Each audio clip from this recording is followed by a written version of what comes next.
t'attendent dans le carré. Idée girl, donc t'arrives en dernier. Baby, yaa ngi koy tàngal, yaa ngi koy metti, yaa ngi shine. Day ci club bi ñu ngi xool lu ñu yéegee ci sa level. Baby, yaa ngi koy tàngal, yaa ngi koy metti, yaa ngi shine. Day ci club bi ñu ngi xool lu ñu yéegee ci sa level. Akamala bëgg baby, Akamala bëgg my baby. Akamala bëgg baby, Akamala bëgg my baby. You number one, girl. Akamala bëgg my baby. Ok, Mastedi, alors ils sont là, bien sûr, nos invités. Ils vont nous dire un petit bonsoir.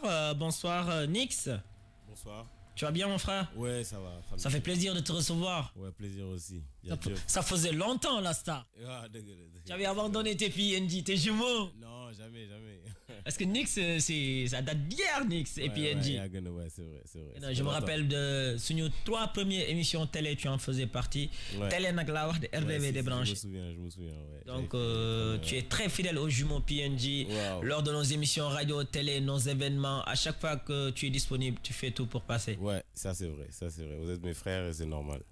C'est ça, yo, à mes exclusivités, PNJ, mais les gars, amène son, amène clip. Wow. Tu nous oublies jamais, t'oublies jamais mes auditeurs. C'est vrai. Donc, merci pour cet amour, mon frère. Et puis, c'est un immense plaisir de te recevoir ici. Merci à vous. Okay. DJ Dollar, nous, ouais, Phénalen, bro. Ça se passe bien? Ça va très bien. Le DJ qu'on ne présente plus. Ah, voilà, DJ Dala. That's what's up, bro. Mais réellement, comment tu t'appelles, Dollar? Man, Pape Samba Diouf. Pape Samba Diouf. Wow. Ouais, mais Pape Samba Diouf, Dollar, bi kon fan la wara joggé? Mais Dollar bi Amérique la joggé. Amérique la joggé. Amérique. OK, da nga yagon dem États-Unis et gars nan la ouais, my copain yow da nga bëri dollar de wala. Comment ça s'est passé l'histoire de dollar? L'histoire de dollar c'est juste que dama bëgg dollar rek. Non, dollar bi moko fekk ci fi quoi. Dafa dollar bi ñeu fekk ci côté quoi. Deng nga nix lu wax né dollar bi mo la fekk ci. Mo fekk ci fi. Ça fait combien de temps ñu lay woyé DJ Dollar? Depuis ça fait longtemps.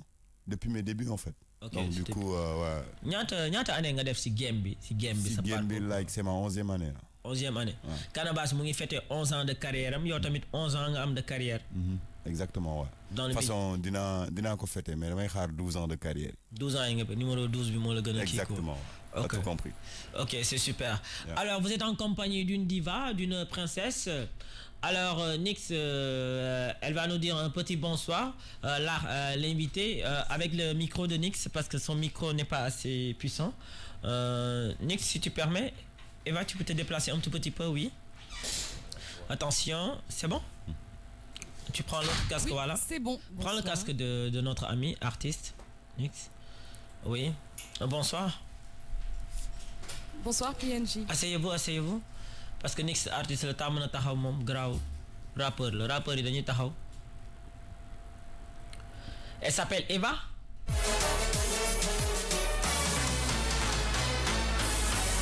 OK, bonsoir. Bonsoir, wa Nix na taxaw. C'est vrai que mom tam na taxaw. Na taxaw rappeur dañuy taxaw ay 5 heures de temps de concert. Ay DJ Dollar suñuy mixé dañuy taxaw. Ah ouais. OK, Eva, vous allez bien? Ça va et vous? Merci PNJ, bonsoir à vos auditeurs, je suis ravie d'être là. C'est comment votre prénom, votre nom? Awa Diop. Awa Diop, si, Awa Diop, mom la. OK, Dollar, yaa ngi fàttali ko Awa Diop sac. Mais bien sûr. Maa ngi jaar mo. OK, alors on a une Awa ici dans les locaux de King FM Dakar. Ça fait plaisir, hein? Awa? Oui. Awa, est-ce que tu sais que je suis amoureux de toi? Tu sais pourquoi? Non, dis-moi tout. Parce que mon bébé s'appelle Awa. Ah, waouh. Toi, tu t'appelles Awa. Ouais, gis nga. Donc Eva, ça fait plaisir de te recevoir. Boy, bul si soboy Dollar boy fils. Maa ngi ñëw léegi si kii mu tuddati waaye ñool bi. Waaw ñool bi waaw. OK. Alors Eva, c'est une première pour vous d'être là dans les locaux de King FM Dakar 99.4. Oui, effectivement, ça fait un petit moment qu'on discute sur WhatsApp avec vous, donc je suis très contente d'être là. Merci pour la question. C'est une première aussi de voir PNJ. Ce sont des jumeaux ou bien qu'est-ce que tu avais l'habitude de dire? C'est seulement PNJ. Alors, à les avoir vus à l'instant même, qu'est-ce que tu t'es dit? Dollar, c'est des vrais jumeaux ou bien c'est des faux jumeaux? Franchement, vous vous ressemblez beaucoup, mais de plus près, on voit qu'il y a quelques différences. C'est quoi la différence? Il y a un qui est beaucoup plus beau. C'est quoi la différence entre Pi et J? Je pense que G, quand même, il a beaucoup de swag. Hein. Il parle pas beaucoup depuis que je suis là, mais... Ok, donc tu reconnais c'est qui Pi, c'est qui G? Oui. Ok, tu parles avec qui? Je parle avec Pi. Bravo, bravo. Nix, j'espère que tu lui as pas soufflé ça. Hein? Non, moi j'ai rien dit. Ok, c'est super. Alors, Awa, tu es là au Sénégal. Le pourquoi à Dakar? Parce que déjà ma famille est là, que je suis née, que j'ai grandi au Sénégal. Donc ça fait plaisir de revoir la famille. Et aussi pour parler un peu d'une nouvelle plateforme qu'on a lancée qui s'appelle Dido. Dido? Exactement. Donc avec Nix, DJ Dollar, Babilas Ndiaye et Benoît Girard. Et toute une équipe locale avec laquelle on travaille. Et donc voilà, on est en train de travailler, faire un travail de fond sur le terrain pour Ninyiham Plateforme B. Plateforme Dido, ça veut dire quoi? Déjà là, moi, Dido. Dido, en fait, Dido, c'est Dido, hein? Voilà, ouais, Dido. Ouais. Ça s'écrit D2EDO, mais c'est un détournement orthographique en fait de deux mots anglais, deed et do. Deed en anglais veut dire faire une bonne action, une action, et to do du verbe faire. Donc Dido veut dire faire une action. Et pourquoi ce terme-là? En fait, c'est parce qu'il signifie globalement la réciprocité, dans le sens où lorsqu'on écoute ces artistes locaux africains, parce que Dido est une plateforme panafricaine, on contribue évidemment à l'essor de l'industrie musicale africaine, non seulement en Afrique, mais ailleurs, parce que l'application est disponible à travers le monde, aujourd'hui dans 4 territoires et demain dans 27. Et aussi parce qu'on contribue aussi à des actions sociales qui sont menées sur le continent, aujourd'hui au Sénégal, avec 3 associations avec lesquelles on travaille, Speak Up Africa, Tostan, Djangui Onlus, à qui on reverse une partie des abonnements pour qu'ils puissent mener à bien des actions de développement, en fait, d'aide au développement. Donc tout ce qui concerne la santé, l'environnement, l'éducation, etc. Donc Dido veut dire la réciprocité, et en poulard, Dedo veut dire nous deux. Ok, alors aujourd'hui, ces artistes sénégalais, qu'est-ce qu'ils peuvent bien sûr gagner là-dessus? Ces auditeurs, ces téléspectateurs, qu'est-ce qu'ils doivent faire bien sûr pour écouter ou bien pour regarder leurs artistes? Alors la plateforme aujourd'hui propose 9 millions de titres, donc on a une mise en avant des artistes sénégalais mais aussi d'autres pays africains et aussi des artistes de la diaspora, c'est-à-dire qui vivent à l'étranger aujourd'hui. Mais on peut y trouver tout autre artiste européen ou américain, etc. Mais en fait, la mise en avant est vraiment strictement panafricaine. Les Africains. Exactement. Donc on trouve beaucoup de contenu sénégalais, parce que c'est vrai que le Sénégal est quand même un pays qui produit énormément de musique et de bonne musique. Donc il y a pas mal de mise en avant d'artistes sénégalais, et l'objectif de Dido, c'est vraiment de permettre à la population sénégalaise déjà d'être au niveau des usages de consommation, parce qu'aujourd'hui c'est des Nunko Hameon à cassette, même si on en voit encore sur le marché, c'est un peu rare, oui. Voilà, ça devient rare, et puis c'est plus du tout dans l'air du temps. On est en 2018, quand on voyage un peu, on se rend compte que l'usage aujourd'hui c'est le streaming, ne serait-ce que dans la vidéo, dans les jeux vidéo, dans le film, le cinéma et la musique. Donc ça va être vraiment l'usage démocratisé comme l'a été le CD il y a quelques années. Donc c'est vraiment de permettre à la population sénégalaise d'avoir accès à cette technologie-là, de retrouver les artistes locaux, mais aussi tout autre artiste international et principalement africain en fait. Okay. Est-ce qu'il y a un site privé à laquelle, par exemple, aujourd'hui je suis fan de Nix, je suis fan de Dala, je peux écouter bien sûr les sons de DJ Dala, les sons de PNG ou bien les sons de Nix? Exactement, donc Nix, évidemment, sa discographie, puisqu'on travaille ensemble, est disponible sur la plateforme. D'autres rappeurs sénégalais aussi sont présents sur la plateforme. Comme Deep, Dundugis, Cannabis et tout. Est-ce qu'on peut les retrouver à travers votre plateforme? Exactement, Deep, Dundugis, Elzo, on a aussi du Mbalakh avec Wally Seck, Nyombian Deko de Senyungisi, Omar Penn, Souleymane Faye. Ah bon, tous ces artistes-là? Tous ces artistes sont disponibles sur la plateforme. Mounoumalen Lemsar, parce que sinon on dit Nafate. Koulim Djoum. Ok. Quand même, il y en a beaucoup. Ouais. Alors, fan lañu wara taper, fan lañu wara dem bien sûr pour gis plateforme. Ku am Play Store, nek si Android, Samsung ou autre, Nyom Techno, tout ça, tous ces téléphones-là, da ngay dem Play Store, tapez Dido, D-E-E-D-O, di nga gis ben logo bu bo xamné ben femme le bu am afro. En fait, c'est un peu la représentation de Mama Africa. Oui. Voilà, moi je suis une femme, et aujourd'hui on sait que les femmes sont très peu présentes dans le business en fait. Donc l'idée du logo est un peu venue de ça pour un peu revenir voilà, à la base, c'est-à-dire la femme. Donc voilà, Kougis logo logo bidofo coloré, il y a beaucoup de couleurs. Voilà, c'est Dido, donc on a téléchargé l'application oui. Sur Android, sur iPhone aussi, iPhone. Kon portable 10 000 yi mënu ko. Portable 10 000 mooy tantaw yu ndaw yi rek mooy sama genre yu mu yore. Ma xool ba nga yore. Ok, yu ma yu ndaw yi rek gisoo. yu ndaw yi yoo xamante day am torche. non boobu moom day xaw a compliqué. foog nga am smartphone. ok kon yooyu nga mën a am pour mun ko seetaan. voilà c'est ça foog nga am smartphone mën a télécharger application bi après di nga am accès da ngay inscrire mën nga inscrire via Facebook ou wala soo amee email nga dugal sa adresse email dugal sa mot de passe après nga mën a accéder à l'application bi. ok su ma amee ay cible artistes nag ñoo xamante ne voilà mes 5 artistes yi ma bëgg déglu à travers cette plateforme là c'est possible de je tape Nix je tape Dip je tape Canabasse ou bien yéen ñuy proposer ces artistes. Voilà, il y a les deux choix. C'est-à-dire que si vous avez Dido, vous avez une page d'accueil, il y a des albums qui sont proposés. Par exemple, l'album UBS, vous avez tout de suite. Elzo Gene il n'y a pas longtemps, le 29 juin, je pense, tout de suite, vous avez les si vous avez un artiste, vous avez un loop, vous avez un loop en haut à droite. Vous avez un loop, tapez ce tour artiste, vous avez une playlist. Vous avez suivre avec instruction, comme ça, vous avez faire cette playlist. Ce qui est intéressant aussi sur Dido, c'est qu'il y a une playlist qui est prête. Il n'y a rien à faire en fait. DJ ñu ngi defar playlist par exemple DJ Dollar defar na benn playlist yéen. les PNG am ngeen seen playlist tamit si Dido am na yeneen DJ yoo xam ne dañuy def playlist te am nañ playlist aussi. Ils sont ici au Sénégal à part PNG Dala il y a d'autres DJ qui sont ici au Sénégal qui ont fait leur playlist ou bien. Non, pour l'instant yéen ñaar kese la parce que vous êtes les meilleurs donc voilà on va sûrement en avoir d'autres mais à ce jour vous êtes les seuls. Alors, chez les artistes, vous côtoyez et les rappeurs et les malarmans. Tout le monde. En fait, on propose tout genre de musique, c'est-à-dire malar amna, rap, salsa, zouk, kizomba, reggae, dancehall, jazz, gospel amna. Voilà, genre beau mena khalat amna. Ok, c'est super. Alors les auditeurs, vous avez compris bien sûr. Alors est-ce qu'on peut avoir bien sûr un lien. Alors pour plus d'informations par exemple, parce qu'aujourd'hui il y a beaucoup d'auditeurs qui écoutent l'émission PNJ Show King FM. À travers une émission peut-être à la sortie de cette émission, ils vont aller découvrir et tout. Où est-ce qu'on peut aller directement ou bien comme vous venez de le dire, on va taper D2E, DO et puis on aura des informations là-bas. C'est ça, vous pouvez déjà sur le site www.dido.io, deedo.io.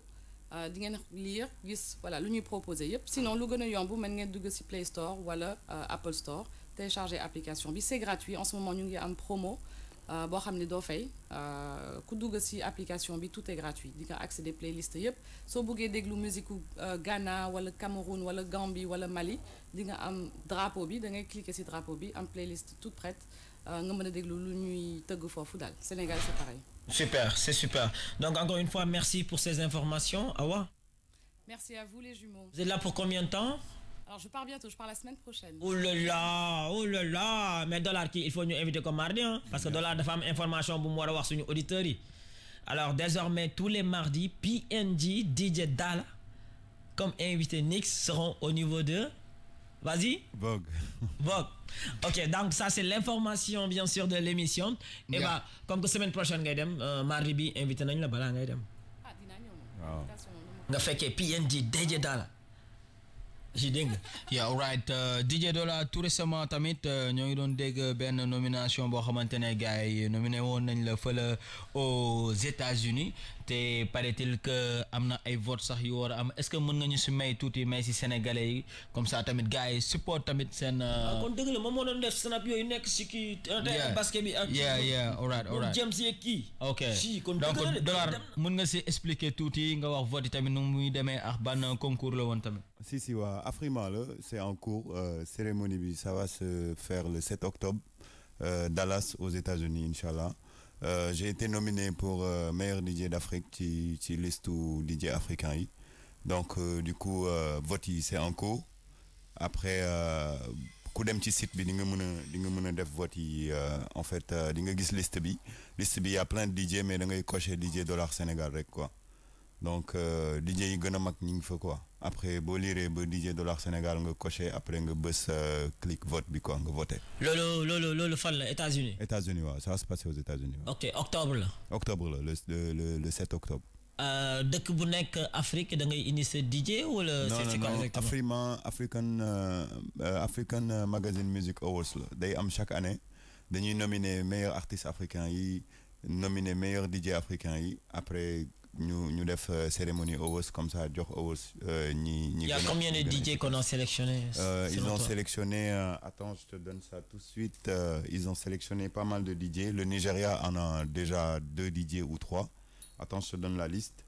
Comme ça, au moins, les gens, ils sauront quoi faire arriver sur le site. Ok, Mali, dañu am sen DJ, Côte d'Ivoire. Non, Afrique francophone. Ok. Afrique francophone, man rek lañ ci jël en fait. Vas-y. Donc, il y a plus de 10 hein, apparemment. Exactement. Légui, il y a déjà un Nigeria. Il y a un Nigérian qui s'appelle DJ Spinol, qui est très connu. Et il y a DJ Flemme du Kenya. Et il y a DJ Black Coffee, South Africa, qui est un peu connu sur Ibiza, un peu sur les festivals ultra. Et il y a DJ Copy du Nigeria, que j'ai invité à Dakar tout récemment. Et il y a moi, il y a DJ Omi de la Tanzanie, et il y a un DJ de l'Angola, il y a un autre DJ du Kenya, un DJ du Ghana.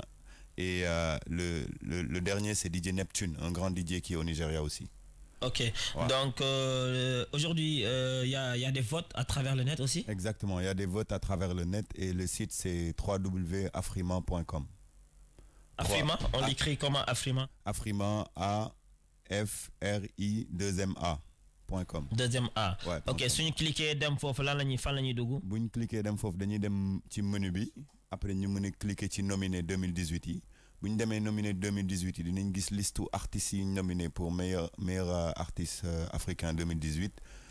Tamit maa ngi ñaan sénégalais ñu mën a voter Viviane ak Adiouza parce que ñu ngi ci biir aussi. Ah Viviane ak Adiouza. waaw ñu ngi ci chez les artistes. ouais ci catégorie meilleur artiste féminin waaw. Ok masculin bi.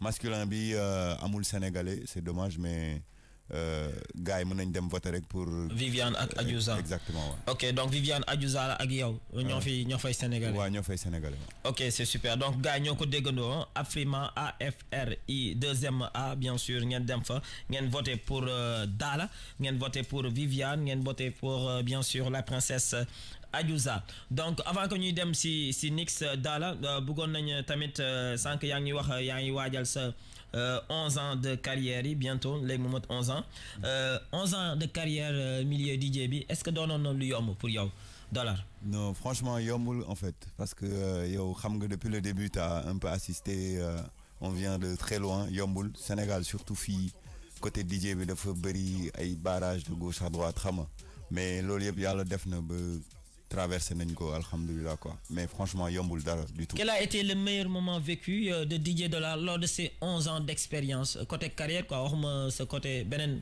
côté bi ñom Swadou et tout mais côté carrière professionnelle la wax quoi ban moment mo le gëna marqué si ça 11 ans Nix Bourré si sama 11 ans yi moment bi ma gëna marqué moy moment bi ma commencé représenter Sénégal au niveau international ça faisait partie de mes rêves. C'est-à-dire brander le drapeau au Sénégal, que ce soit aux États-Unis, que ce soit en Europe, de faire mes prestations personnellement, de représenter sama réew. Ouais, il paraît que DJ Dollar def na ay dëkk yu bari yan dëkk nga jotagum def en dehors de Sénégal. En dehors du Sénégal, bu dee Afrique le fii def na Nigeria, def na Mali, def na Abidjan, def na Kigali fële Rwanda, def na Congo, def na Maroc. Bu dee en Europe def na France, def na Belgique, def na Allemagne. Avec Luxembourg, États-Unis, Defna Dallas, avec bien sûr Austin, moi Texas, fini de monde pour festival South by Southwest.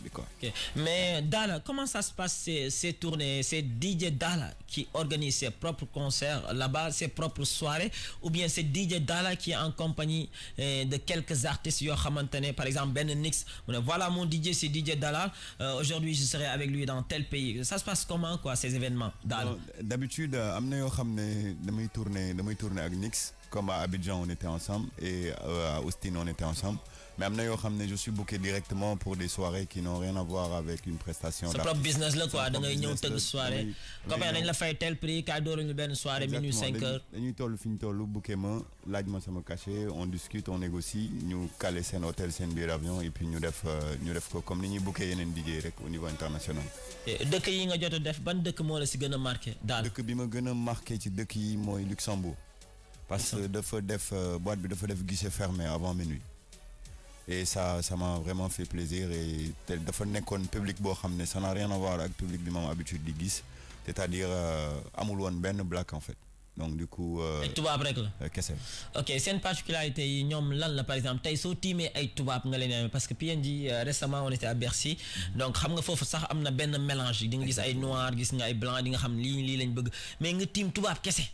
et yow est-ce que tey pare nga pour animer ñooñu début bi qu'est-ce que tu te dis ñii lan mooy seen style parce que ñooñu xamoo seen style donc comment tu vas faire pour séduire ces gens-là ñu consommer li ngay. particularité bi nag mooy en fait xam nga européens yi ñoom bu ñu lay booker like dañ mën nañ la booker 3 mois avant ci 3 mois yi am na gëstu boo mën a def par rapport ak public bi lay xaar ban genre public la boo ñëwee rek da ngay tari quoi da ngay ñëw rek teg li nga xamante ne public moom lay xaar ci yow te d'habitude da di public boo xamante ne dañ lay suivre ci réseaux sociaux yi donc club bi lay booker du la booker ci style boo xam ne du style am moom bu ñu la booker rek c'est parce que style bi ñu soxla ñoom am nga ko quoi mi ngi ci yow.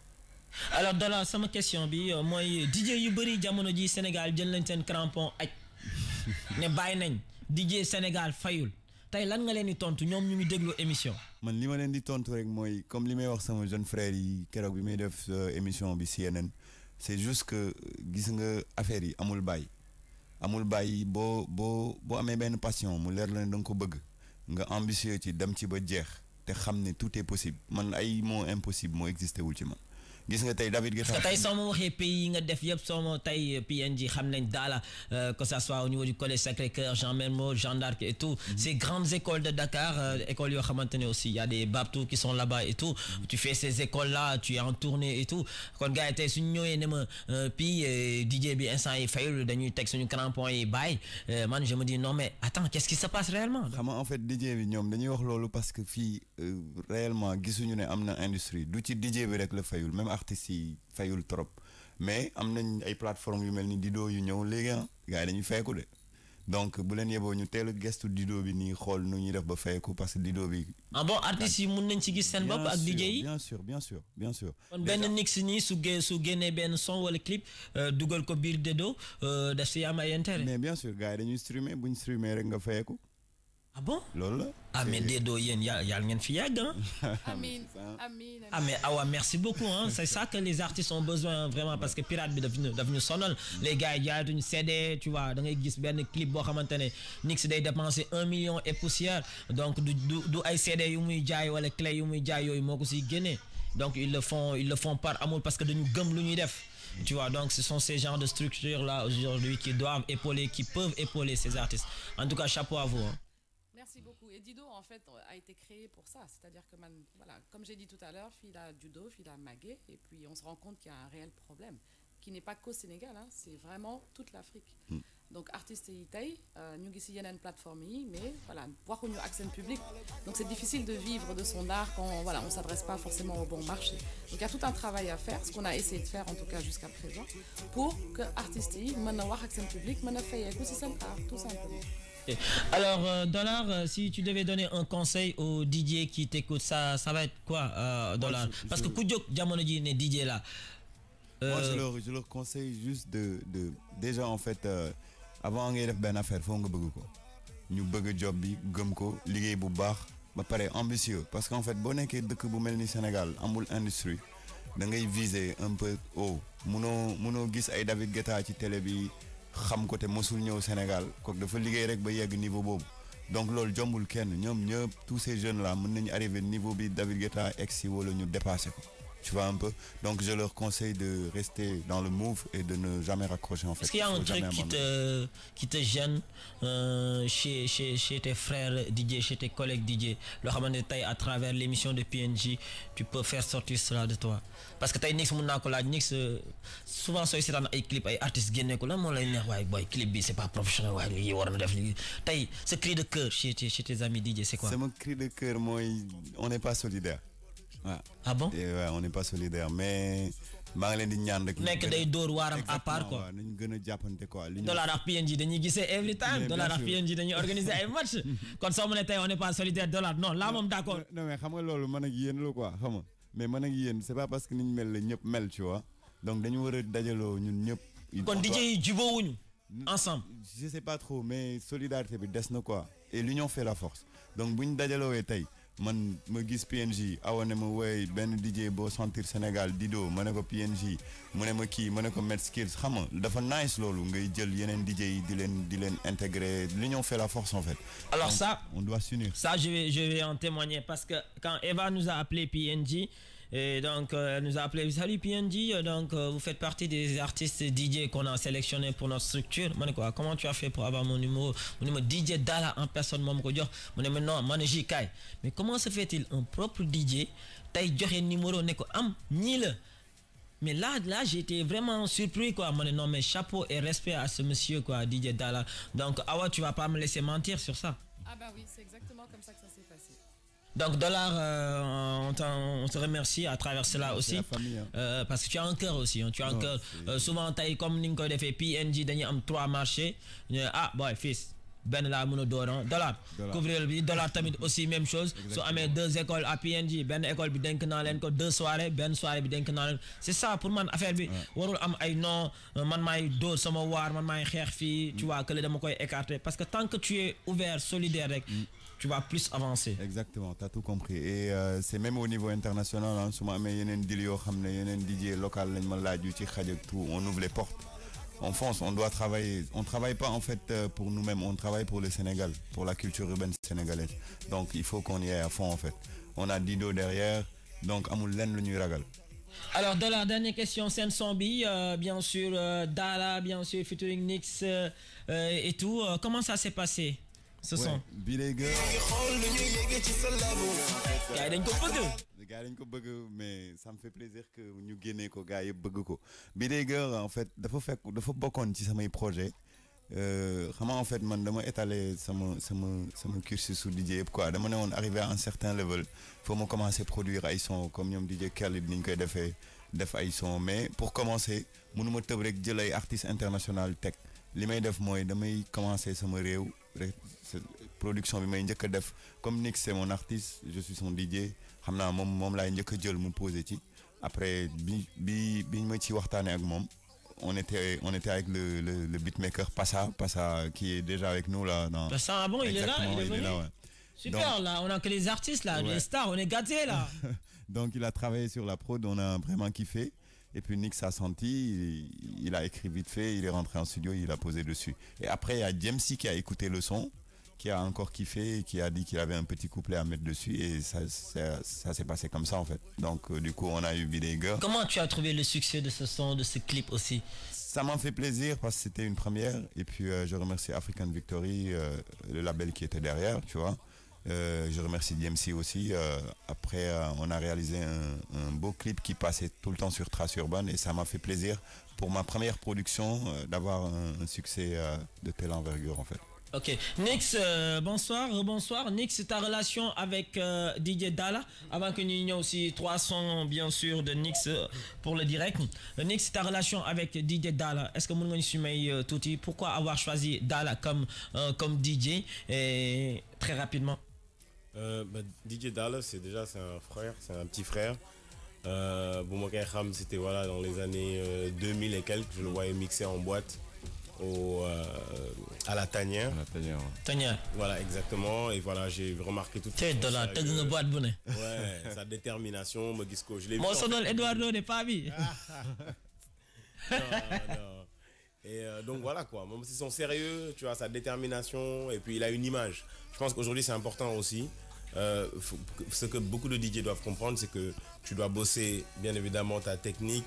Bosser tes mix, etc., bosser ton réseau, mais d'avoir liguer aussi ton image, c'est super important. Aujourd'hui, c'est un package en fait. Et DJ Dollar, c'est quelqu'un qui prend beaucoup soin aussi de son image. Et voilà, donc il est puissant sur les réseaux sociaux. C'est des femmes de sécurité qui sont tout le temps.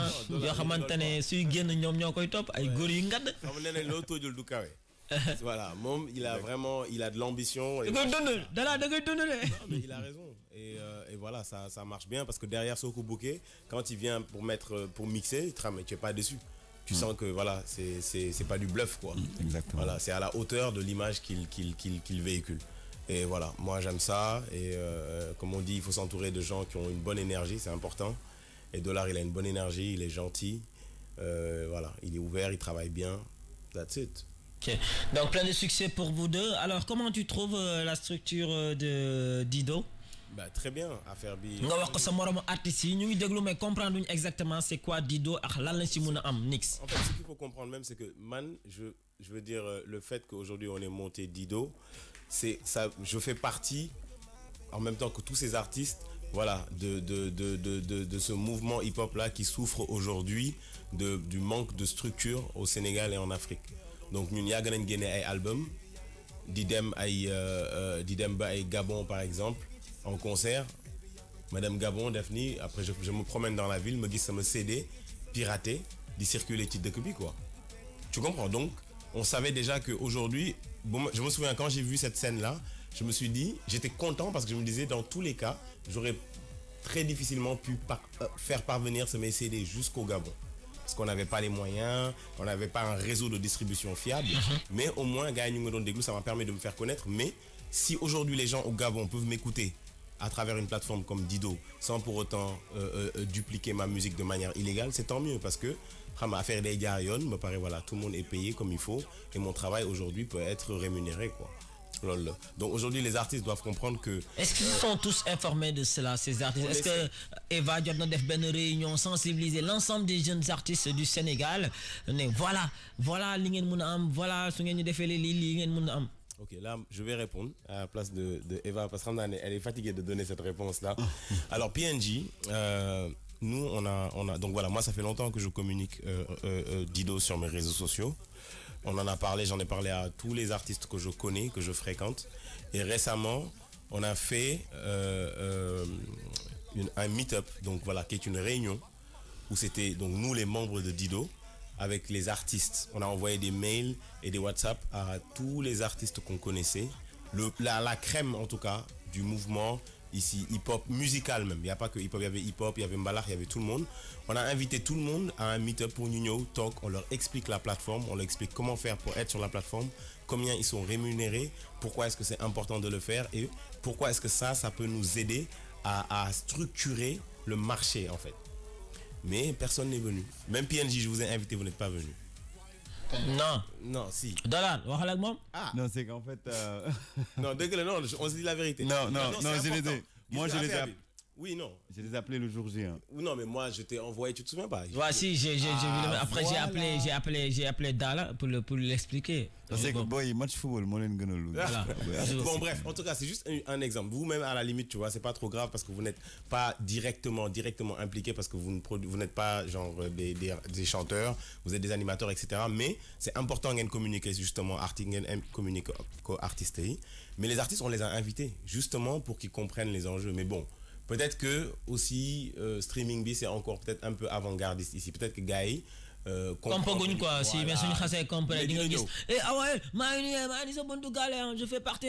Voilà, tu vois. Donc du coup, bon, Graoul, on a fait un premier essai, ça n'a pas fonctionné, mais Belégui, moi quand je vois mes collègues artistes, je leur parle de ça, je leur envoie des mails, on se parle sur WhatsApp, maa ngi def tout en tout cas pour communiquer plateforme bi pour Gaï xam ne c'est important aujourd'hui parce qu'en fait, ce qu'ils savent pas, c'est que beaucoup d'artistes, en fait, même ici, ils sont déjà sur la plateforme. Parce que nous, en fait, tout artiste qui a une ambition internationale, taille. Si vous voulez dire sa musique, là, donc il y a des plateformes, donc il y a des iTunes, des Spotify, des Deezer, etc. Les plateformes, en fait, ben genre label ou agrégateur, ils yonne ce son, nous balancer ko ñep. Les gens qui ont balancé Spotify, balancé Deezer, balancé Apple Music, etc. Donc ils ont balancé Dido aussi. Donc nous, on a les sons qui veulent en fait promouvoir sur l'international, on les a sur la plateforme. Sauf que nous, les gens du Sénégal, de l'Afrique, peuvent les écouter directement en payant, en fait, en se mettant sur la plateforme, et ce qui leur rapportera plus d'argent. C'est pourquoi c'est important aujourd'hui de communiquer ça en fait. Okay. Alors Nix, on est à 15 minutes de 0h, donc pendant 15 minutes on va écouter de la bonne zik. Donc qu'est-ce que tu nous amènes aujourd'hui avec G, avec Dala? Bien sûr, Nix, comme ça on va faire écouter aux auditeurs. Mon actualité musicale c'est que je prépare Excuse My Wall of 2, We Watch Again, Inch'Allah en septembre. Et donc voilà, on a sorti La Boca avec Omzo Dollar. On a sorti Talunufo, produit par Passabit. Donc voilà, La Boca produit par Flagrant Délit et Highlander produit par Flagrant Délit aussi. So You know, boo ci am rek balancer. Aïcha. Donc les auditeurs, préparez-vous dans 15 minutes à partir de 0h au 88 628 99 90. Avant de libérer bien sûr nos invités, on va prendre 10 auditeurs au 88 628 99 90 à partir de 0h. Let's go, G.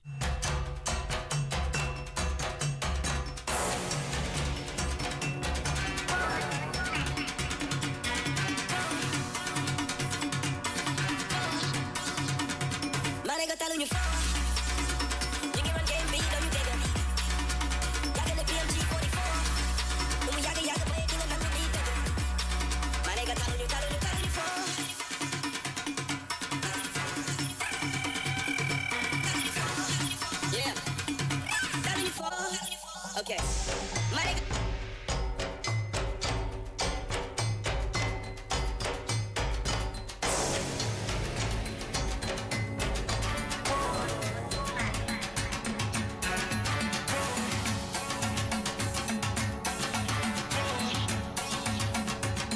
My nigga telling you for you can run game B, don't you dig it? Y'all get the PMG 44. When we yaga boy, thing and I'm gonna need it. My nigga telling you for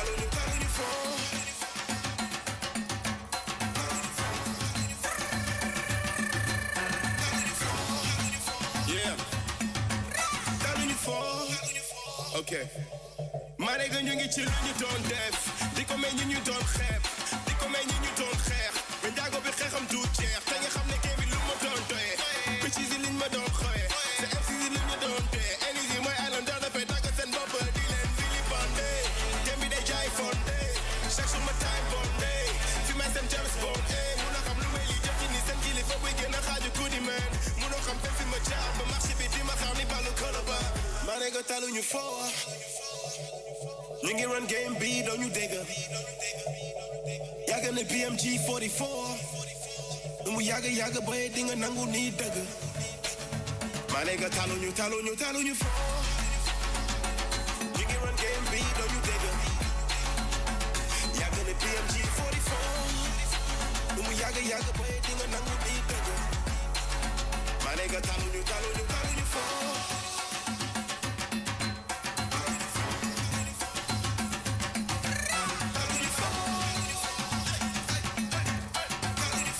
Yeah.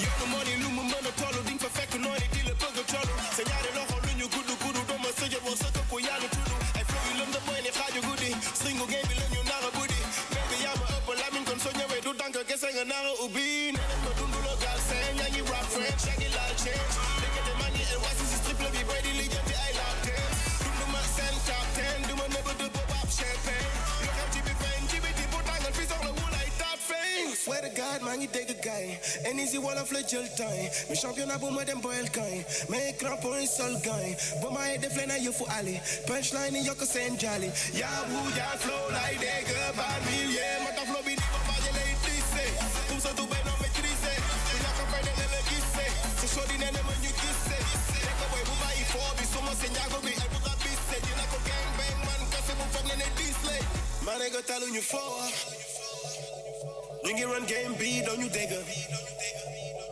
Y'all got the BMG 44. And we yaga boy, ding and nangu need dagger. My nigga tell on you for.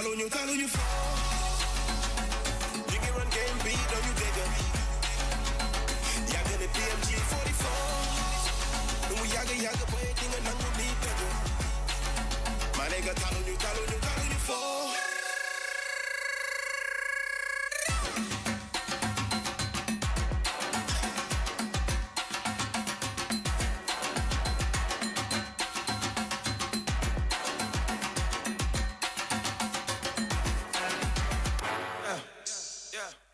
Yeah, buzzer. Hey, easy me easy.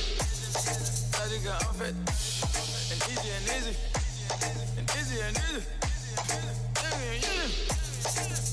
Hey, give me like sunset daddy, mama Lucy summer young. Gizo guma jalan mangi muito summer bug. Boy, legi nhau nang dem nang yangi Jenny finger talk. Prove it, rek bekend op tu lama je lumai wa. La boca, la boca. La boca, la boca. This way my money. This way my money. Si non alla noca. La boca, la boca. La boca, la boca. La boca, la boca. La boca, la boca. Máximo bendo di Kena y Lengo. Es la vida loca. Plata o plomo. Noto di plomo. Hey, accéléré na se défaite que dundu go slow-mo. Niggas ci hood bi gëna taxaw poto. La vie de loco mais shampoing ak homo. Ay monton loto ci biir benn loxo. Ay bon ñu statique boy day ànd ak toxo. May ma waxtaan ak ñoom maa gën a ñuul fi boy kon foog sa choco. Hey, may ma boy may lekk ak ñoom ci restaurant chic di sànq à loco. Hey, boy ma daaxa den sol moi ka. Ay ko le serré ka perdre la taka. Fi mënul lëndëm tant que maa ngi taka boy yaa ngi seras and ñu génne paak. Découpé MC boy omzo tam ñu ubbi dibiteri caay MC par kilo, mariné Senjiko, solo scène managerie, ice string en nylon, le Highlander parcours en Dylan, Codel pendant 1000 ans, avec Dissa eu millions de pilons, et ni l'un ni le bonus, ouvrir sa boca, sinon d'un que anesthésié comme la coca, hey. Si, my kill fuck everyday, man my faro rap pour épicé, rapper yangi Jamie Jai lu saf, kon la bëgg ñu doon bay à part mes épiciers, léegi ñoo leen bay waxtaanal nekk ici, ñu may xool ti ma laaj kan la ñibbisi, dama làkk français bay ba doyal, léegi jël wolof bi confisqué. Game bi laa def sans intérêt, wax ma lu si sama yoon. Gisu guma jaaral maa ngi moytu sama bopp. Booba léegi ñëw nañ dem na yaa ngi jene fi nga toog. Prouve rek ba kenn dootu la ma ci lu muy woo. La boca, la boca. La boca, la boca. This way my money. This way my money. Si non alla noca. La boca, la boca. La boca, la boca. La boca, la boca. Máximo bendo di Kena y Lengo. Es la vida loca. La vida loca. La boza. C'est-à-dire que... Capitano man le Raoul. Kende gis ma yoxu miaou. Kene kaw premier gaou. 1 million dans les poches juste au cas où. Fils man le BCAO bu dee daw la ñu jaay. José Fodé bu dee flow la ñu jaay. Caché 1 million su coole ñu bay. Man tata Vivi moom may wooye ni jaay. Homo en moyenne mettez mon fils j'ai les moyens plus que tous mes instructeurs. Boy yaa ngi ceene si koñ bi di taray doublé ba mel ni meilleur buteur. Boy miese am na diplôme am. Yëg boppam ni mère bu saaga ndey doomam. Aucune option c'est la fuite marche. Rappeur ga seen yi seen fête mooy le 8 mars. Bij mijn gel nga nekk borom bob. Samay douche doo ko gis si horoscope. Torox nop, fresh to death ba Europe love. Jëlal tof, man ak rap kom word ak dog. Wax ma ani góor ak loof, door ak loof. Man ak ñoom kom door ak wax, spoor ak dog. Léegi xeeb na jolof trop, rap gal seen een upper chas ngor ak yoof. Fils wax ma lu tax sa grammaire. Ma grammaire n'est pas qu'une grand-mère. Waa si presse samay son duñ ko gëmme. Nee na ñoom julli rek lañ ma xamee. Maa ngi téléphone ak sama avocat. Gel bu ànd ak forme butéelu coca. Si tim bi ñëpp mën a coacher la roja. No jutu gang, motherfucker. Game bi laa def sans intérêt, wax ma lu si sama yoon. Sika. Gisu guma jaaral maa ngi moytu sama bopp. Booba léegi ñëw nañ dem na yaa ngi jene fi nga toog. Prouve rek ba kenn dootu la ma ci lu muy woo. La boca, la boca. La boca, la boca. This way my money. This way my money. Si non alla noca. La boca, la boca. La boca, la boca. La boca, la boca. Máximo bendo di Kena y Lengo. Es la vida loca. La vida loca.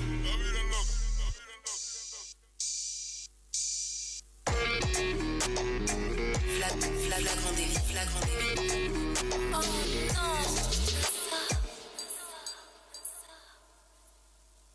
ñu doon bay à part mes épiciers léegi ñoo leen bay waxtaanal nekk ici ñi may xool ci ma laaj kan la ñibbisi dama làkk français bay ba doyal léegi jël wolof bi confisqué. Game bi laa def sans intérêt, wax ma lu si sama yoon.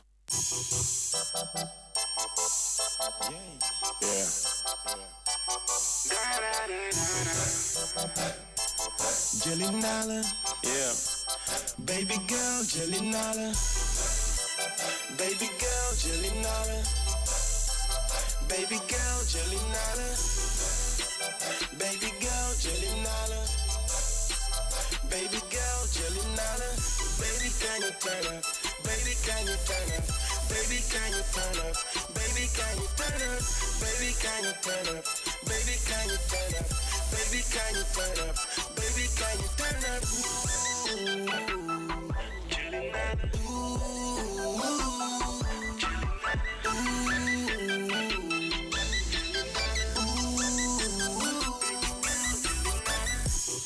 Nee, my next thing I forget you again. I don't care, man, they show me love. Nee, my body, my go, you pa yam.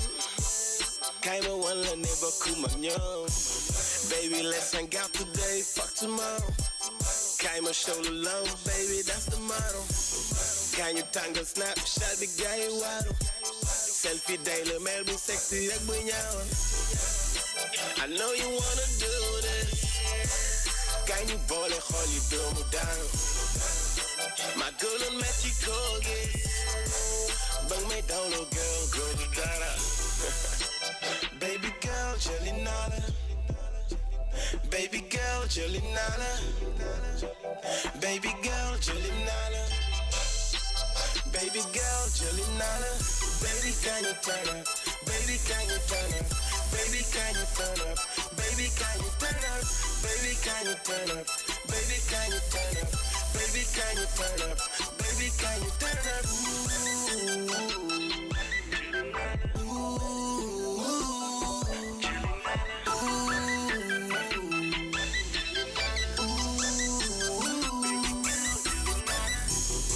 Sa xol du fees, non sa xol du jeex. Ma si ne di la defal lu la neex. It's on me baby nañ dem ba jeex. Xam naa lee nga bëgg te kenn du yàq sa der. Independent girl bu fonk waaju. Góor yi di la ragal ba ngay waaru. Don't be sad baby def ko jaaru. Di nga gis ku la bëgg baby bay xaaru. I know you wanna do this. Can you ball it, hold you do me down? My girl on Mexico, bang me down, little girl, go to Dada. Baby girl, jelly nada. Baby girl, jelly nada. Baby girl, jelly nada. Baby girl, jelly nada. Baby, can you turn up? Baby, can you turn up? Baby, can you turn up? Baby, can you turn up? Baby, can you turn up? Baby, can you turn up? Baby, can you turn up? Baby, can you turn up?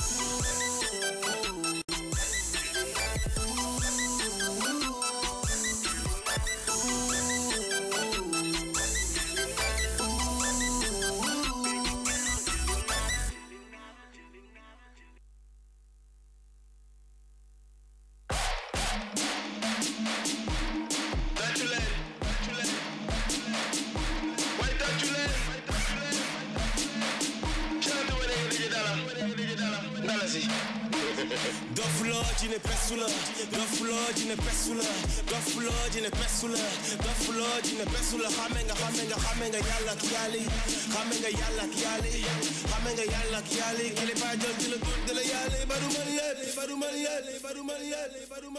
Njago bi nena ma niki si, xeex bi du jeex ba nga bare si, ñu suñu MC jàpp si, seetalal beeri ñu yàq fi, xoolal ma xale bi nga àndal noo bokko si, da nga jub loxo ni okushi, dugal rek ngay def okasi, nega yaay dogal ñu topp si, yaa ngi may xaar booy men naa la bet, gën la tàng fis ci xol bu sedd, xamoo gat fis sa xel a gedd, chaque jour nga gént ne maa ngi lay yedd, non mais fis da nga ñàkk jom, chaque jour ci biit bi ñu def la doom, chaque jour nga jébbalu teg sa oom, man may alcool buy fekk sa góom, nega ñoo la gën a dee ko suñu concert ci armel bi, chaque jour ñu rey ak ki dekkil rap bi, rap wolof du sama game, mais saa yu ma playé nga mujj seeti arbitre, yee dama nekk dama soxor, may professeur bu la dul may sax nga toxo, dofuloo ci ne pesu la, mais bés bu la pese di nga xam ne sama loxo, dofulogine pessula, dofulogine pessula, dofulogine pessula, dofulogine pessula, xamenga yalla kiali, xamenga yalla kiali, kile pa jol di la dul de la yale, baduman lep,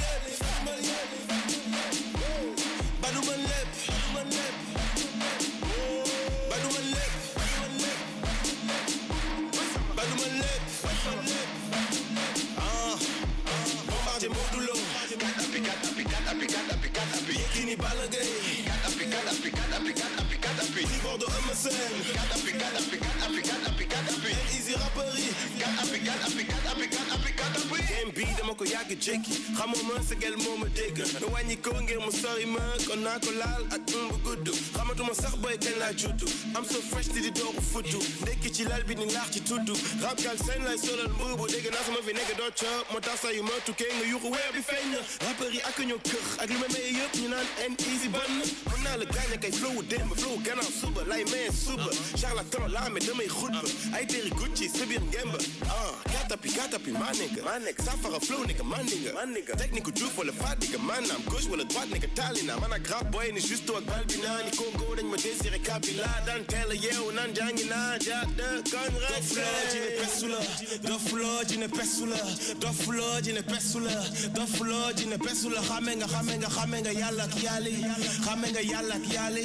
xame nga yàlla ak yàlla kili ba jël di la dut di la yàlla ba du ma lépp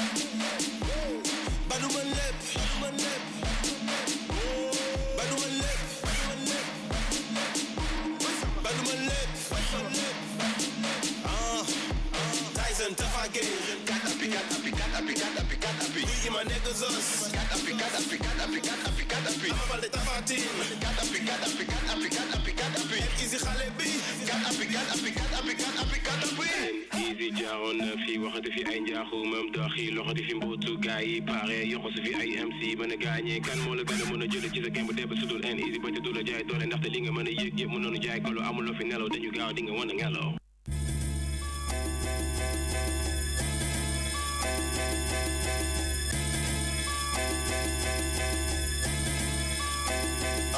nenañ ma Nix del rap ci wolof bàyyil français B-boy fi may fucking jolof dugal banlieue bi wax ci suñuy tolof nigga dañu xiif taluñu ay drop yu oyof mën a ceeb bi dafay niin shine bi di joxe jabet kel yu ëpp ass niki tooy faale wuñu nawet seen lamiñ du lewet gën la ñaaw njot xam naa li ne ci game bi te ëppul gerte xot yàlla mën a xoole xëy di boole newal doole di duul di woote mbooloo naa lañ yoole ni cosaanu gore nekk fàtte woo ko te fi ñu jëm a sore te sel ba gis gu ko nekk set yaa ngi tël ñu ngi fëq caaxi ñu ngi tabax yaa ngi dëba daaxe maa la tudd booy maye laaxi on ma dudu njaay rose ci xale yu baaxi mënoo ma jaaxal booy ne sawu liir xamante nañ ne gynéco ak ado bu biir xale bi red bone la diw tiir keneen kii di pël bu weex tal la sow biir nee nañ ma Nix booy doo ma sa changé ay vision yu xonk coy booy du ma gis danger no boy point am just who I am mais du ma fàtte plateau Colobane loolu du deng Sacré-Cœur ma mel Liberté 6 fu ma jaar bàyyi flow yu diis MC alteru ci ma koy gis chill mais ñege naa yu ci ay boy yu liis amin waar bi mat chill bi soog a mat bés bu ne ay mbett yu bees tàq tëj sa gàtt ma gaaw ci rey son di sénégalais gaaw ci waat bu yàlla soxoroon ak mooy bëri ñu muy faat Nix del rap ci wolof bàyyil français B-boy fi may fucking jolof dama dëgër bopp Nix del rap ci wolof bàyyil français B-boy fi may fucking jolof dama dëgër bopp Nix del rap ci wolof bàyyil français B-boy fi may fucking jolof dama dëgër bopp Nix del rap ci wolof bàyyil français B-boy fi may fucking jolof dama dëgër bopp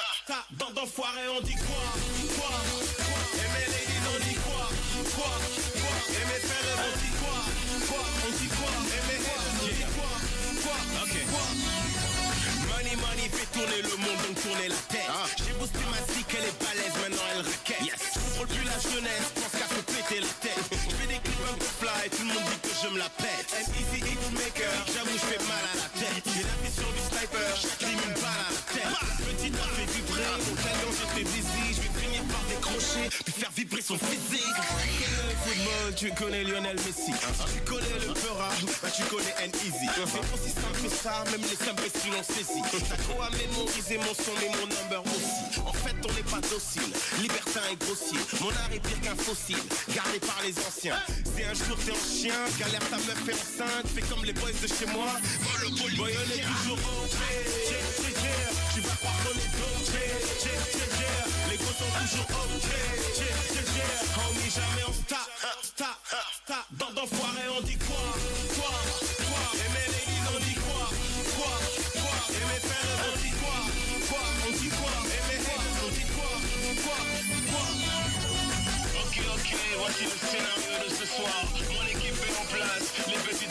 soir. Ce soir on est la lumière, on tamise le décor. Baby is going down, la suite est hardcore. Ok, voici le scénario de ce soir.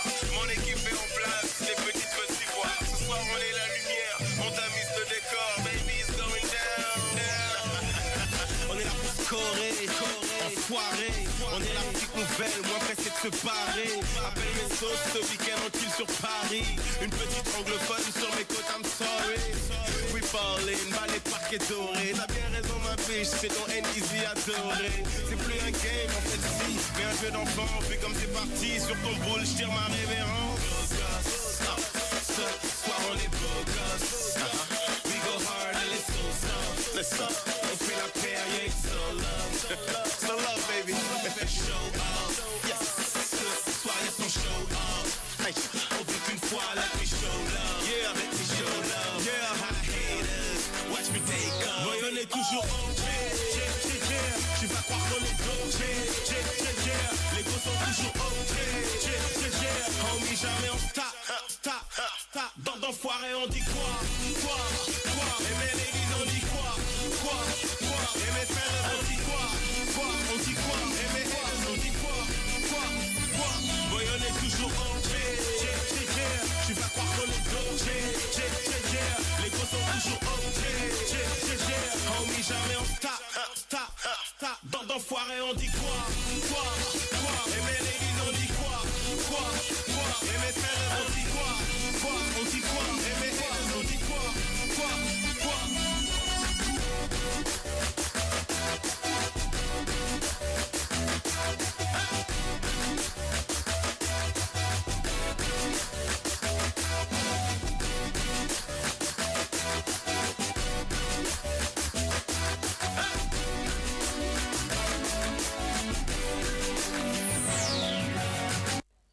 Zéro heure dans le PNG Show, passé de 5 minutes. Voilà, ils sont tout seulement NIX, Nix qui met le show ici, bien sûr, King FM. Ils sont nombreux en train de nous suivre via le net, la page Facebook KINGFM et le JNP Facebook. Alors, on va ouvrir le live en direct au 88 128 99 90 88 128 99 90. Permis bien sûr de parler avec les jumeaux PNG, de parler avec DJ Dollar en live en direct, de parler avec NIX et la diva bien sûr qui nous accompagne today. C'est parti, 88 128 99 90. Nix Neko, allo. Hey, what up, boy? Yeah, allo. What's up? Hey, Nix, yeah. Yeah, Jeff, ouais, file un peu, man. Le jàmm. Ouais, ça va nice. Yow la kan? Doumen la. Doumen, jaajëf waay Doumen, nu mu demee? Dégg naa la. yaa ngi ci jàmm.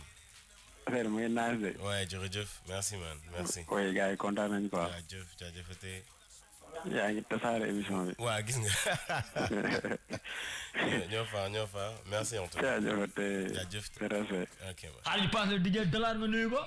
DJ Dollar dafa koy dégg rek mu ngi ma ko gis. Jaayef connecté wu ma tey Facebook quoi. mais Jaayef du naka la bro. xaaral ma ñëw connecté gis DJ Dollar quoi. waaw cooru jib bro. mais bëgg naa la gars. mais Philippe bro Philippe naka mo. affaire mu ngi nice. boy merci beaucoup waay. gars yi kontaan nañu trop ci invitation bi quoi. merci kontaan ñoo leen gën a kontaan quoi. mais Doumen Dollar am na lu ñuy waajal sax PNG DJ Dollar après le 4 bi nii. boy loolu day fay de. ah. loolu day fay de. Almadi fok. loolu benn affaire la gars yi. yomb de.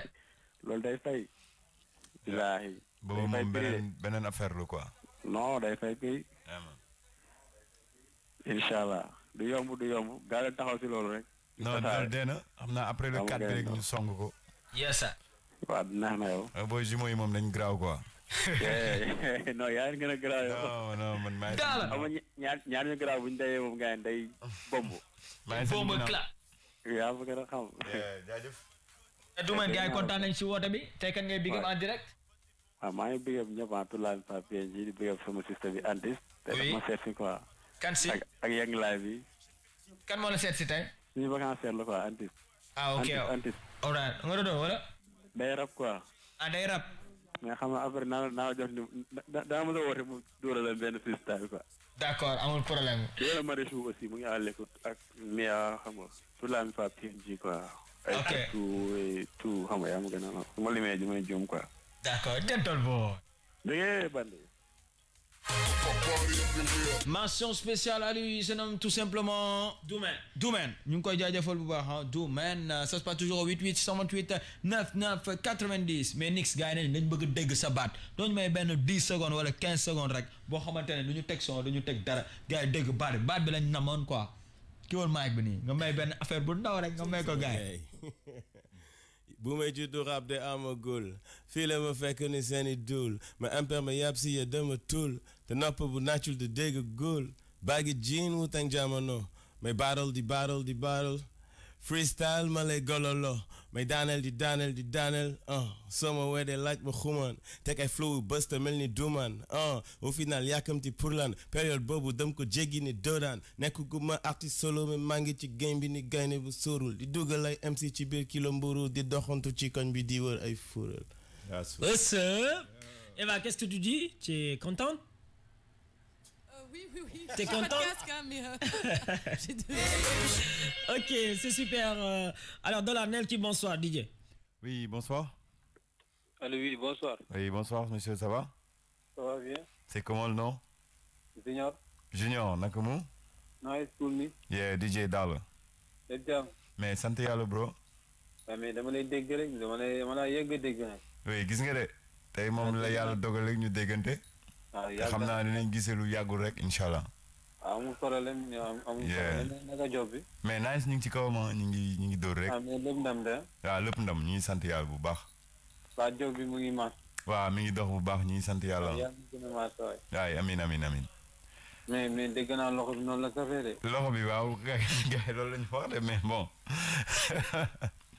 atomique dégg naa atomique la loxo bi atomique la. loxo bi de ah.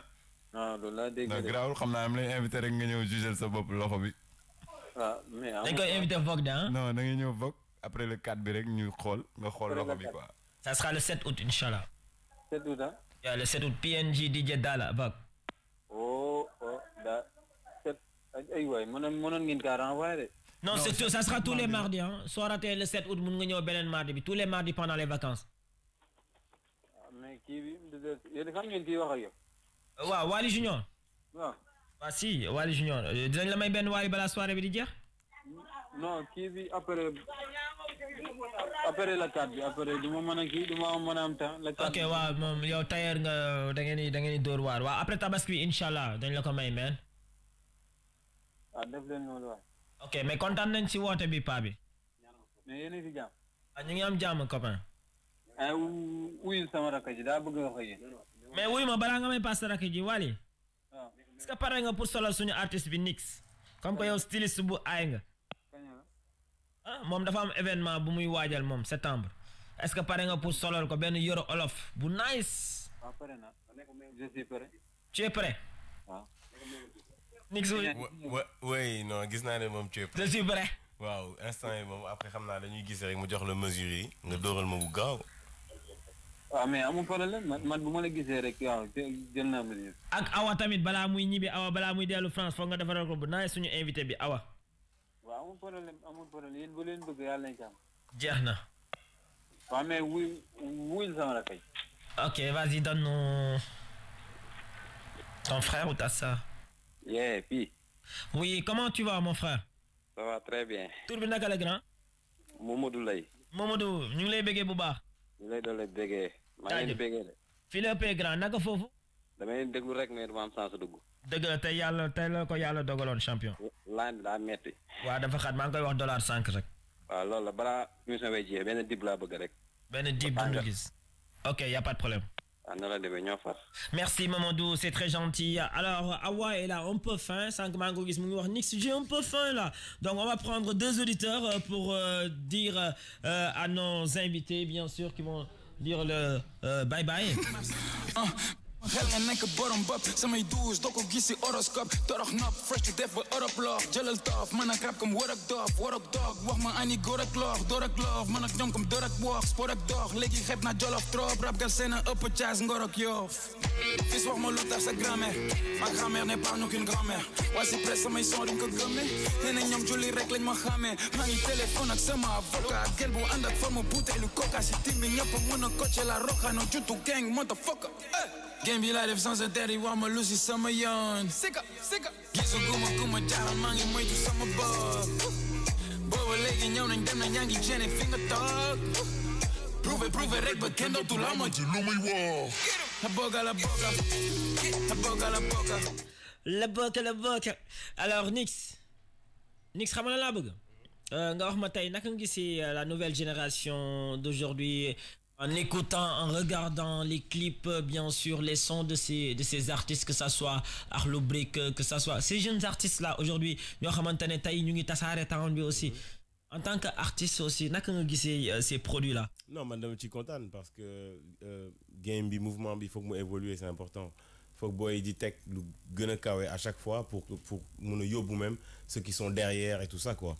Donc man content na ci hein, j'ai vu Arlo Brix qu'ils ont fait dernièrement, c'est une tournée bi, Deep aussi ses derniers clips, son projet qu'il prépare etc. Non, c'est vraiment bien. Ils sont à encourager en fait. Et tous ces artistes justement sont sur la plateforme donc voilà, il faut l'IEP, c'est une manière de travailler ensemble aussi quoi. C'est quoi le secret de Nix? Tay Nix sotoge 2 ans de Goko, sotoge 3 ans de Goko, su ñëwaatee day indi lu bees te lu bees boobu ñëpp koy bëgg, que ça soit au niveau national comme international. Bëgg naa su ma jëlee auditeur bi nga wax ma ce secret réellement lan la. Allô oui. Oui, bonsoir monsieur. Oui, bonsoir les jumeaux. Xaar ma wax DJ Dollar nuyu ko kii góor la. Oui, DJ Dollar. C'est DJ Dollar. Ça va, monsieur? Comment vous allez? Oui, ça va, DJ Dollar. Comment vous allez? Ça va, très bien. C'est comment le nom? Et Jérémy. Jérémy, enchanté, frère. Ça va? Et pareillement. Et vous allez bien? Ça va bien. Oui, ça va, je vais hyper bien. Et vous? Oui, ça va très bien. Merci pour l'appel. Hein. Ça fait plaisir. Ah, t'inquiète, on est ensemble, quoi. Ouais, ça fait plaisir. Ça fait vraiment plaisir. Franchement, tout d'abord, on te dit félicitations pour ton concours, quoi. Ouais, merci. Hein, merci. Tu vas voter, j'espère, Jérémy? Non, Inch'Allah, je vais voter, t'inquiète pas. Ouais, merci. Hein. Puisque tu représentes le Sénégal et puisqu'on est des Sénégalais, raison pour laquelle on va voter. Exactement, ouais. Merci beaucoup. Ah, on est de tout cas avec toi, continue. Ouais, merci beaucoup. Et qu'est-ce que tu as envie de dire à Nix? Nix, c'est grave, je l'écoutais souvent, quoi. Je kiffe trop ces sons, quoi. Merci, ouais. Merci, ça fait plaisir. Je souhaite bon vent. Tu kiffes ces sons ou ces clips où il y a de belles femmes? Non, j'ai dit ces sons. Il y a une song qu'il avait fait avec Fata et comment dirais-je? Nubian. Ce son-là, j'aime bien, quoi. Ouais, merci, man. Hein? Ça fait plaisir. J'espère que il va mettre ça, quoi, avant que tu parles. Ouais, si, il va mettre ça avant qu'on parle. Oui, j'aime bien ce son, quoi. Alors, naka nga gisee présence su Dido ici au Sénégal, la structure? Non, ça, c'est vraiment nice, quoi. Puisque gars dañuy wax artiste lañu ne, comment dire, ñoom gars dañ leen pirater seen travail di ci fay ko donc li initiative bu nice tamit quoi. Parce que suñ si duggee tamit nañ ci am ay revenus donc loolu affaire bu nice la tamit quoi. ñoo permettre tamit ñu bëri tamit jéem ci gën a gëstu tamit xam ci projet ban genre projet tamit quoi.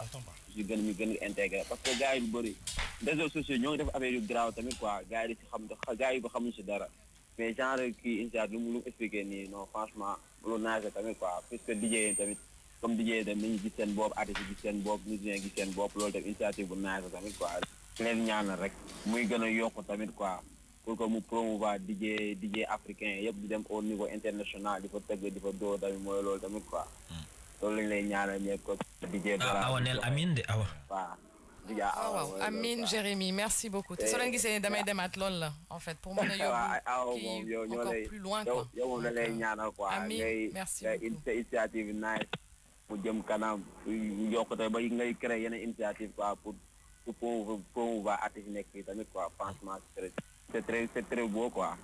Merci. Mais ñoo lay ñaanal sa kaw sa kanam quoi mu yokk rek benn instant mooy loolu.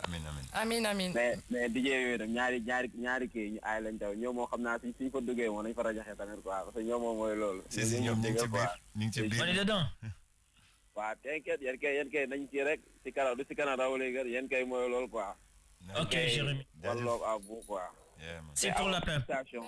Allez, portez-vous bien. Merci. Il est très gentil. Jérémy, mention spéciale à lui. Alors les gars, chacun a son micro. Donc votre mot de fin. On va commencer avec bien sûr Eva. Honneur aux dames. D'abord Eva, tu as le mot de fin. Qu'est-ce que tu as envie de dire? D'abord déjà, comment tu as trouvé l'émission de 1? De 2, qu'est-ce que tu as envie de dire aux auditeurs qui t'écoutent? En fait, j'ai été agréablement surprise. Vraiment, bravo à vous les jumeaux. On a échangé pendant plusieurs semaines, plusieurs mois sur WhatsApp et aujourd'hui je vous vois enfin. Donc je suis vraiment ravie de vous rencontrer, ravie d'avoir participé à cette émission. Là, il peut encore vous faire un petit coucou. Hein. Ah bah bonsoir Lai. Vraiment l'ingen de Rafen Torop. Et puis je suis très contente d'être là au Sénégal et de pouvoir essayer de contribuer en tout cas voilà, à la structuration de l'industrie. Et souci peut dire pédale, peut dire donc voilà, l'idée c'est ça. Et puis nous on travaille de manière très acharnée tous les jours au Sénégal et ailleurs. Et puis on espère vivement que ça va aboutir rapidement. En tout cas, voilà, nous ici. Okay. Donc, merci pour votre accueil et merci aux auditeurs. Quel est le son qui te fera plaisir, un son de Nix que tu préfères le plus? Highlander, je pense qu'il n'est pas encore passé, donc ce serait bien d'écouter. Ouais. Ok. Tu l'offres à qui? À tous les auditeurs de King. Super. Merci beaucoup à la diva, bien sûr. Awa Diop. Awa Diop. J'ai devant Moussa Mben Gel Boutou de Awa Diop. Awa Diop, moi, Canada actuellement. Voilà. Ndiol bu rafet. Moi, Nix bu ree deug la ay layal dollar. Ndiol bu rafet. Dollar du xamone nga Awa Diop sax. Baax sama waay. Suñu ndiol bi. Ok, donc mention spéciale à elle, Awa Diop, connectée depuis Canada. Donc, malheureusement, je suis au Canada, je fais que Belen Gelouji au Canada. Non, ça ne m'étonne pas. Fan ñom ñaar ñu bokk classe.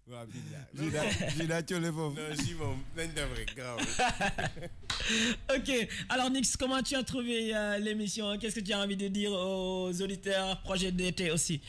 Émission, oui, vraiment c'est top, c'est fun, on rigole bien, en même temps c'est sérieux, vous posez les bonnes questions, vous êtes voilà, vous maîtrisez votre travail et ça fait plaisir. Et voilà, on est ensemble pour travailler pour l'industrie donc musicale ici au Sénégal et on voit les résultats vraiment contents quoi. Et voilà, donc man je salue tous les auditeurs, je les remercier pour cet appel et cet encouragement je les encourager pour nous télécharger application Dido, c'est très important, D2EDO. Tu vois, c'est Apple Store ou le Play Store. Là, pourquoi le tout d'un nena Jumbo nous les sponsorisé ou bien? Ouais, nous les sponsorisé. Tant même Jumbo, tu sais les gars, nous faut des noms marque là ou bien nous faut des noms? Non, du marque, c'est que gars n'est dans ma Afrique, mais qu'on baille ma Ok, il est célibataire ou il est marié, Nix? Il est marié. Il est marié, ok. Non, parce que d'abord, Michael, il a envoyé un message de Dundee Yakarni.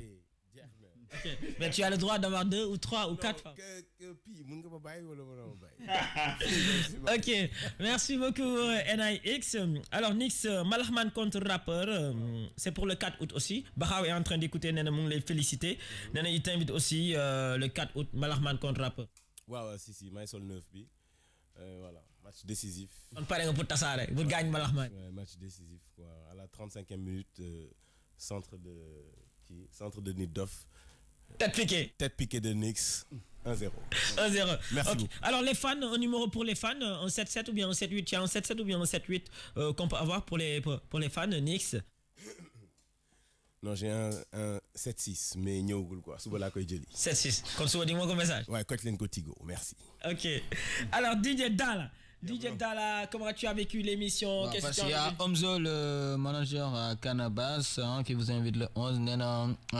Il respecte aussi DJ Dollar, c'est un gars talentueux et exemplaire pour la nouvelle génération. Donc chapeau à lui et mention spéciale à Nix. Il s'appelle Omzo. Merci beaucoup. Omzo. Merci beaucoup. Ça fait vraiment Omzo, plaisir. Le nouveau manager de Cannabis, bien sûr, le 11 août, Olympia. Canal Olympia, ok. Inch'Allah. Donc Dollar, tu as invité Nix, tu as invité là-bas le 11. On y sera, Inch'Allah. Et merci à Omzo et big up. Eva, de loin, tu seras invité aussi. Oui, de loin. Ok, DJ Dollar, ton mot de fin, comment tu as trouvé l'émission? Qu'est-ce que tu as envie de dire aux auditeurs? Tous les mardis, PNJ, DJ Dollar, bien sûr, au niveau du Vox, c'est l'exclusivité, ce qu'il fallait savoir aujourd'hui aussi, Dollar. Exactement, ouais. De toute façon, je remercie les auditeurs qui ont eu appelé. Et puis, et je vous remercie aussi. Hein. Ça fait plaisir toujours de faire l'émission avec vous. Et aussi, je demande à tous les auditeurs d'aller télécharger l'application Dido sur les plateformes de téléchargement comme App Store.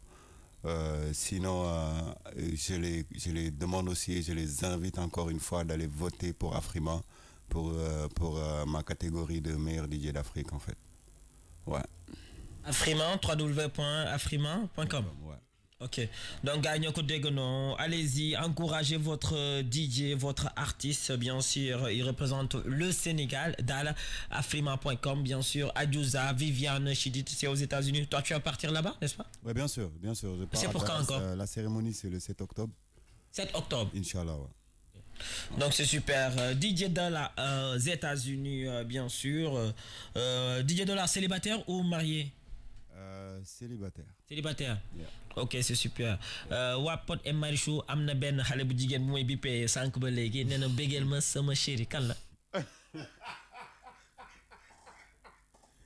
Dollar dama bëgg nga tontu s'il te plaît. Merci. Ñu lay xaar. Non, Dollar so tontu dina la méré dina ma méré. Néna. Ok, mu may bip sank ba légui néna bégel ma sama chéri. Dala. Tontu non. Ok, léegi dama bëggoon xam tur boobu nu mu tudd quoi kooku. Kooku man xaw ma ko joxewul turam. Joxewul turam quoi léegi dama bëgg yow nga wax ñu turam DJ Dala. dégg naa daal naar la dafa xees njool la. dégg naa DJ yi nu ñu bëggee lu xees. moom ñi fi xees njool bëri nañ quoi. mais je pense pot la. ah puis booy bu njool nu mu tudd bokkul ak non bokkul ak sala de. Swadou voilà Swadou la tudd Swadou. Swadou la tudd. Qu'est-ce que tu as envie de dire à Swadou et Dali? nee na yàgg ngeen.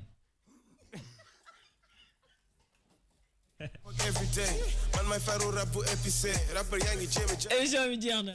Alors DJ Dollar bien sûr un numéro pour bien sûr te joindre.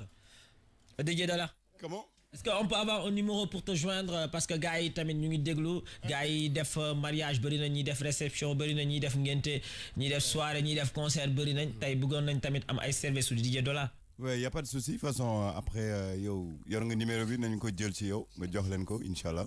77 là wala 78? Non, 77 là pour le moment. Oui, 77. 77 là. Yeah. Après? Non, 77 là après nga jox leen ko. Accéléré na se défaite nga dund ko slow. Hey, merci beaucoup à Nix, merci beaucoup à DJ Dala. Et mon manager, il s'appelle comment encore? Ton manager? Le Rastaman. Nix, tu es tout le temps. De Mofaya. Mofaya, oui. Mofaya, Passabits. Passabits. Big up à Passabits de l'autre côté. Mofaya, toute l'équipe Flagrant Délit. Mais Nix, est-ce qu'on a Mofaya de faire gum ligue? Mais bien sûr. Non, si on peut si conseil, mais xoolal du caaxaane artiste. Mais bien sûr, bien sûr. Non mais gis nga micro bi soo ko téye sax non micro bi warul mel ni non son bi non artiste bi warul see mais da koy dund mais. fii ba Allemagne nag noonu lay def.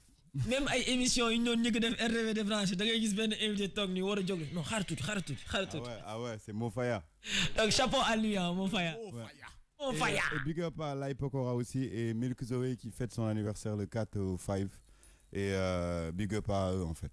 Ouais. Milk Zoé nga defal ko vidéo yow Nix hein. Nix waaw amul problème Nix. Allez, merci beaucoup. Alors, merci à mes invités, bien sûr. Nix. Merci à DJ Dala. Merci à Eva. Alors, les auditeurs, c'était PNG. Aujourd'hui, nous sommes 1h, 0h30. Là. Le pourquoi, on avait une émission télé, guys, 16h. 17h30, nous parlons d'M Kennedy entraînement jusqu'à 21h. Et on n'a pas encore dîné. On n'a pas encore eu la chance de boire ni de manger. Les auditeurs, demain, nous allons être 5h du matin. Les auditeurs, la nuit, de me récupérer nice pour demain. Être en pleine forme au lycée Kennedy, être en pleine forme le soir avec vous jusqu'à 5h. Il y aura Abiba ici. Mais avant, bien sûr, d'accueillir Abiba, une star de Lamine Goumba sera là, bien sûr. Artiste, rappeur, non-voyant. Dinañ ko may ben 30 minutes de femme événement bu mu préparer week-end bi donc dina fi jaar aussi demain. Donc Lamine Goumba su fekkee yaa ñu déglu préparer ko Zip sera là bien sûr avant l'arrivée de Abiba. Ça sera du lourd demain spécial nuit blanche. Encore une fois, joyeux anniversaire à Binette. C'était Pi, c'était G, c'était P&G. Gros bisous à vous tous, on vous aime.